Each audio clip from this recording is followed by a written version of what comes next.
क्या एक बड़ी रकम किसी युद्ध को रोक सकती है या फिर वही रकम किसी नई तबाही की वजह बन सकती है? अमेरिका और ईरान के बीच चल रही जंग को खत्म करने के लिए अब दूसरे दौर की बातचीत की तैयारी हो रही है, लेकिन इस मेज पर एक ऐसा मुद्दा है जिसे सुनकर किसी के भी होश उड़ सकते हैं। ये मुद्दा है ईरान के उस 10 लाख करोड़ रुपए के खजाने का जो दुनिया के अलग अलग देशों में जब्त पड़ा है। ये ईरान की वो संपत्ति है जिसे अमेरिका और उसके सहयोगी देशों ने सालों से फ्रीज कर रखा है।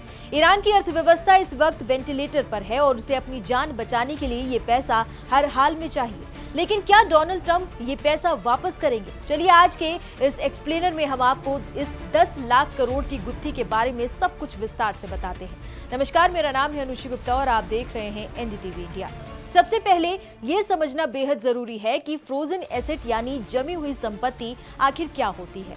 आसान भाषा में कहें तो जब कोई देश या अंतर्राष्ट्रीय संस्था किसी दूसरे देश के पैसे, गोल्ड या निवेश को कुछ समय के लिए रोक देती है तो उसे फ्रोजन एसेट कहते हैं। इसका मतलब यह है कि वो पैसा आपका तो है लेकिन आप उसे खर्च नहीं कर सकते। ईरान के साथ ये खेल 1979 में शुरू हुआ था जब तेहरान में अमेरिकी दूतावास में 66 नागरिकों को बंधक बना लिया गया था। तब से लेकर आज तक परमाणु हथियारों के शक और कई पाबंदियों की वजह से ये दायरा बढ़ता गया। अल जजीरा की रिपोर्ट बताती है कि ईरान के करीब 100 अरब डॉलर यानी करीब 10 लाख करोड़ रुपए विदेशों में फंसे हैं। ये रकम ईरान की एक साल की तेल की कमाई से 3 गुना ज्यादा है। ये खजाना किसी एक तिजोरी में नहीं बल्कि पूरी दुनिया में फैला हुआ है।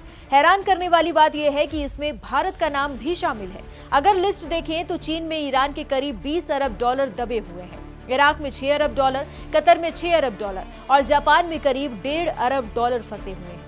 भारत की बात करें तो यहाँ भी ईरान के करीब 7 अरब डॉलर यानी लगभग 60,000 करोड़ रुपए रुके हुए हैं।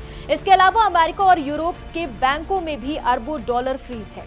ईरान के लिए ये पैसा इसलिए जरूरी है क्योंकि जंग और पाबंदियों ने उसके तेल के कारोबार को तबाह कर रख दिया है। 2015 में जब ओबामा राष्ट्रपति थे तब इस पैसे को लौटाने का वादा हुआ था, लेकिन ट्रंप ने आकर उस डील को फाड़ दिया और ईरान की मुसीबतें बढ़ा दी। अब सवाल ये उठता है कि क्या ट्रंप इस बार ये पैसा लौटाएंगे?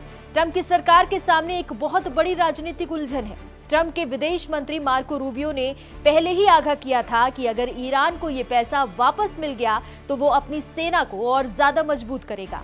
अमेरिका को डर है कि ये पैसा विकास के बजाय मिसाइलों और ड्रोन बनाने में खर्च होगा, जिससे मिडिल ईस्ट में अमेरिका के लिए खतरा और बढ़ जाएगा।